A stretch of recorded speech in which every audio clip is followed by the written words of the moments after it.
Assalamualaikum warahmatullahi wabarakatuh. Sahabat yang dirahmati Allah Subhanahu wa Ta'ala. Bayangkan, di tengah panasnya perang Badar, seorang sahabat Nabi, Qatadah bin Nu'man, tiba-tiba terkena serangan. Bola matanya tercabut hingga menggelantung di pipinya. Para sahabat pun panik. Kita potong saja matanya. Tapi tunggu dulu. Mereka tak langsung bertindak. Mereka bertanya kepada Rasulullah Shallallahu Alaihi Wasallam. Dan jawaban Rasulullah Shallallahu Alaihi Wasallam sungguh tak terduga. Jangan dipotong jawab Rasulullah Shallallahu Alaihi Wasallam. Lalu beliau lakukan sesuatu yang mengubah segalanya. Apa yang terjadi selanjutnya? Dan bagaimana mungkin bola mata yang nyaris terlepas bisa kembali sembuh total, bahkan sulit dibedakan dari mata yang sehat? Namun sebelum lanjut ke kisahnya, mari kita sempatkan untuk bersolawat dan menulis solawat kepada baginda kita Nabi Muhammad Sallallahu Alaihi Wasallam di kolom komentar. Dan insya Allah akan menjadi bukti kecintaan kita kepada Rasulullah Sallallahu Alaihi Wasallam untuk mendapatkan syafaat kelak di akhirat.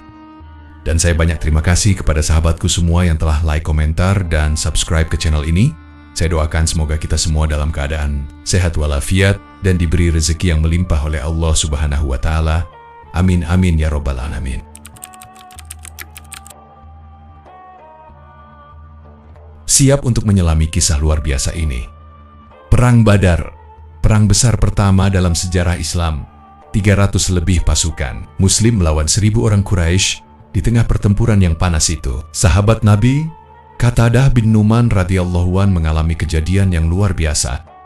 Di tengah sengitnya perang Badar, sahabat Qatadah bin Nu'man terkena anak panah di bagian matanya yang menyebabkan bola mata miliknya keluar dan menggantung di atas pipinya. Semula para sahabat hendak memotongnya. Untungnya, mereka menanyakannya lebih dahulu kepada Rasulullah, dan beliau pun melarang, jangan dipotong. Kemudian beliau memanggil Qatadah dan mengembalikan bola matanya dengan telapak tangan beliau. Sampai-sampai Qatadah pun tidak tahu mata mana yang sebelumnya terluka karena sembuh total. Hadis riwayat Baihaqi dalam Dalail An-Nubuwah. Sebuah kejadian luar biasa, sebuah tanda kemuliaan Rasulullah SAW, dan mukjizat yang nyata bagi para sahabat dan Qatadah bin Nu'man. Ia terus hidup dan menjadi saksi bagi kejayaan Islam. Dari mata yang hampir hilang menjadi bukti cinta Rasulullah Sallallahu Alaihi Wasallam kepada sahabatnya. Dan dari kisah ini kita belajar bahwa pertolongan Allah Subhanahu wa Ta'ala bisa datang lewat cara yang tak terduga. Jika kisah ini membuatmu takjub, jangan lupa like, komentar subhanallah, dan share ke teman-temanmu. Subscribe untuk kisah-kisah inspiratif lainnya, karena setiap sahabat Nabi punya cerita luar biasa. Di antara mukjizat besar para Nabi adalah kemampuan mereka untuk menyembuhkan bukan dengan ilmu medis, bukan dengan obat-obatan, tapi dengan izin Allah Subhanahu wa Ta'ala, dengan cara yang melampaui nalar manusia. Seperti Nabi Musa alaihissalam memukulkan tongkatnya ke laut, dan laut pun terbelah. Nabi Isa alaihissalam menyembuhkan orang buta dan menghidupkan orang mati. Dan Nabi Muhammad Sallallahu Alaihi Wasallam juga membawa mukjizat penyembuhan meski sering tak disadari oleh banyak orang. Dan salah satunya kisah yang tadi, dan banyak mukjizat Nabi Muhammad Sallallahu Alaihi Wasallam. Mukjizat penyembuhan Nabi Muhammad Sallallahu Alaihi Wasallam terekam dalam berbagai hadits. Di antaranya yang disebutkan dalam hadis-hadis berikut. Pertama, menyembuhkan kaki sahabat Abdullah bin Atik yang patah saat menjalankan misi penyerangan. Dikisahkan, Abdullah bin Atik bersama beberapa orang lainnya mendapat tugas untuk melakukan penyerangan terhadap Abu Rafi Salam bin Abi al-Hukai, seorang saudagar Yahudi yang menjadi provokator terhadap kaum Quraisy agar memerangi kaum muslimin di Madinah, sekaligus menjadi penyandang dana perang mereka. Namun dalam misi tersebut, kaki Abdullah patah. Selengkapnya, kisah ini diceritakan dalam Sahih Al-Bukhari.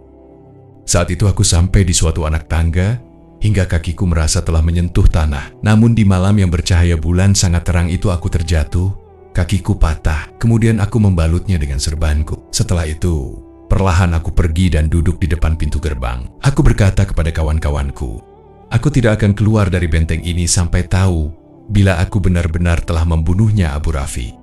Ketika ayam jantan mulai berkokok, seseorang pembawa berita kematian Abu Rafi berdiri dan menyatakan, aku umumkan bahwa Abu Rafi, saudagar dari Hijaz itu, telah tewas. Lalu aku menemui kawan-kawanku dan berkata, mari kita pergi menyelamatkan diri, karena Allah telah membunuh Abu Rafi.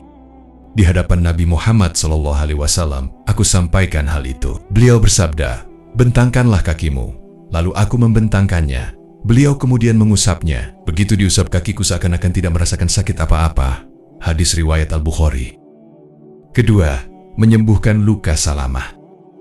Al-Maki bin Ibrahim telah meriwayatkan kepada kami bahwa Yazid bin Abu Ubaid bercerita, "Aku pernah melihat bekas luka pukulan pedang pada kaki bagian lutut Salamah. Aku lalu menanyakannya, 'Wahai Abu Muslim, luka bekas pukulan apa itu?' Dia menjawab, 'Ini luka bekas pukulan yang aku alami pada saat perang Khaybar.' Saat itu orang-orang berkata, 'Salamah terluka.' Maka aku kemudian menemui Nabi Muhammad SAW dan beliau meludahi lukaku ini sebanyak 3 kali. Setelah itu aku tidak merasakan sakit apa-apa hingga sekarang." Hadis riwayat Al-Bukhari. Ketiga, menyembuhkan kebutaan dengan doa yang diajarkan Rasulullah. Utsman bin Hunayf meriwayatkan, ada seorang yang tunanetra datang kepada Nabi, lantas berkata, "Wahai Nabiullah, berdoalah kepada Allah agar menyembuhkanku." Beliau bersabda, "Jika engkau mau, aku akan menangguhkan doaku, dan itu lebih utama untuk akhiratmu. Dan jika engkau mau, aku akan mendoakanmu."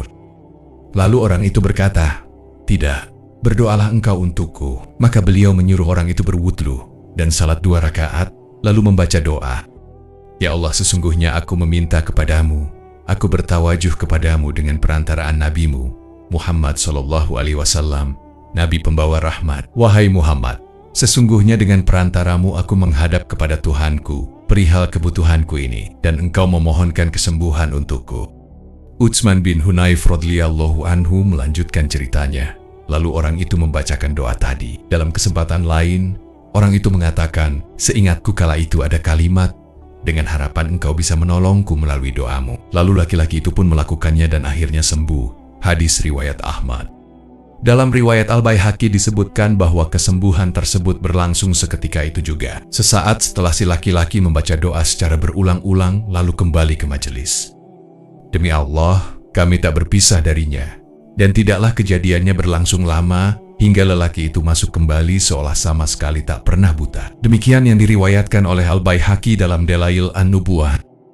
Keempat, menyembuhkan luka Khubayb bin Adi. Ibnu Ishaq meriwayatkan, Khubayb bin Abdurrahman bercerita kepadaku bahwa Khubayb bin Adi tertebas pedang pada saat perang Badar hingga tubuhnya miring sebelah. Namun kemudian Rasulullah meludahi lukanya, membungkus, dan mengembalikannya hingga serasi kembali. Demikian sebagaimana yang diriwayatkan oleh Al-Baihaqi dalam Dalail An-Nubuwah. Keenam, menyembuhkan mata Abu Dzar yang terluka pada saat perang Uhud. Abdurrahman bin Harits bin Ubaid meriwayatkan bahwa kakeknya berkata, mata Abu Dzar terluka pada saat perang Uhud. Kemudian Rasulullah SAW meludahinya, maka mata yang terluka tadi menjadi mata yang paling sehat. Hadis riwayat Abu Ya'la. Demikianlah beberapa kisah tentang mukjizat penyembuhan yang dimiliki oleh Nabi Muhammad SAW. Mukjizat yang bukan sekedar kejadian luar biasa, tapi bukti nyata bahwa beliau adalah utusan Allah, sama seperti para nabi sebelumnya yang juga membawa tanda-tanda kebesarannya. Dari mata yang kembali pulih, dari luka yang seketika sembuh, hingga air ludah beliau, baginda Nabi Muhammad SAW yang menjadi obat. Semua itu adalah tanda cinta Allah kepada umat ini, lewat seorang nabi yang penuh kasih, penuh rahmat. Semoga kisah ini menguatkan hati kita, menambah cinta kita kepada Nabi Muhammad SAW, dan makin meyakini bahwa tiada Tuhan selain Allah, dan Muhammad adalah utusannya. Mudah-mudahan video singkat ini bermanfaat. Wallahu a'lam bishawab. Wassalamualaikum warahmatullahi wabarakatuh.